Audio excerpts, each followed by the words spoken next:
Good evening and welcome to News Channel 8. I'm Jerome Aegean and these are the stories we're working on tonight. An Amber Alert is in effect for a 2-year-old that needs medical attention in the territory. There was a fire earlier this morning at the Sapphire Hotel on St. Thomas. Swine flu. Has it infiltrated the legislature? And a man is shot on St. Croix in a gunfight. Details on these stories and more are up next on News Channel 8.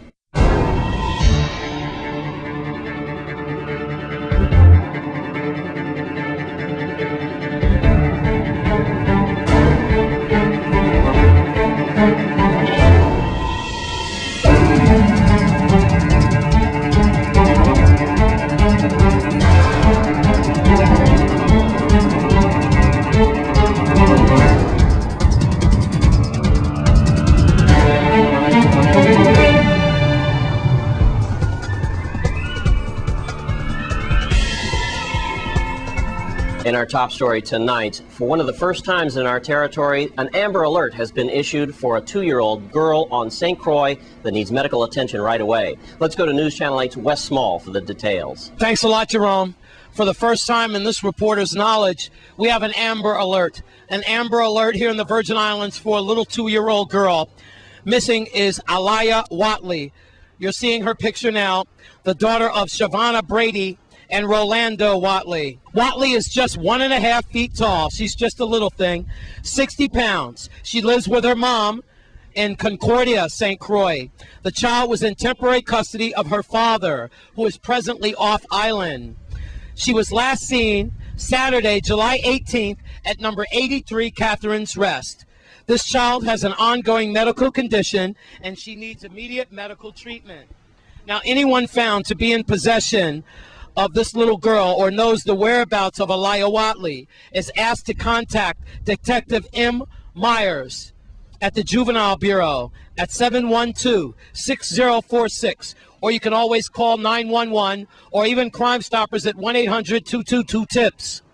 Anyone who withholds information on the whereabouts of this beautiful little girl, Aliyah Watley, and who does not contact the police department will be held accountable for her. So you could be brought up on kidnapping charges. Now, I did talk to some of the little girl's family off camera just a few minutes ago, and I have to tell you that they are in tears. They desperately want this little girl back home. They believe that she could possibly still be in the Virgin Islands. So therefore, we have an Amber Alert out for little Aliyah Watley. Please, let's make sure that this little girl gets returned home. If you know anything about this little girl or you see her, please call 712-6046, or you can always call 911. At Rainbow Command, we have an Amber Alert, folks. Let's do the right thing and bring this little child home. I'm Wes Small for News Channel 8. Thanks, Wes. And on St. Thomas at the Sapphire Hotel, there was a small fire in the condominium section. The fire is out. No injuries were reported. However, the arson squad is investigating. And on St. Croix, a possible outbreak has happened at the Legislative Building in Frederickstead. News Channel 8's Wes Small has more. Here's what's going on, and we are at the Senate Legislative Building in Frederickstead, where we understand that we do have swine flu, unconfirmed reports of swine flu. From what we understand, it all started on Friday when apparently several senators and their staff had a meeting here on Friday about the possibility that someone was contaminated with contaminated with H1N1, better known as the infamous swine flu. Then it also hit the airwaves this morning on certain talk shows on radio. So I did go inside earlier and I talked to Miss Marjorie Brown. And she told me that she made a phone call to one of her superiors and she could not confirm that it was indeed swine flu. But just to give you some statistics on exactly what's going on with H1N1 near our territory anyway, we have seen a rise in swine flu. I told you that in the Virgin Islands. Last check, we do believe that there was about 44 cases possibly of swine flu in our territory. Fortunately for us, we know of no deaths that has come from H1N1, better known as swine flu. Now, our neighbor, Puerto Rico, I did some searching through the internet, and I found out some interesting statistics. If you look at Associated Press this morning and their report for Puerto Rico, Well, we understand that it's on the rise and that they have about 6 fatalities in Puerto Rico. Based on 4 million people, 656 suspected cases of H1N1.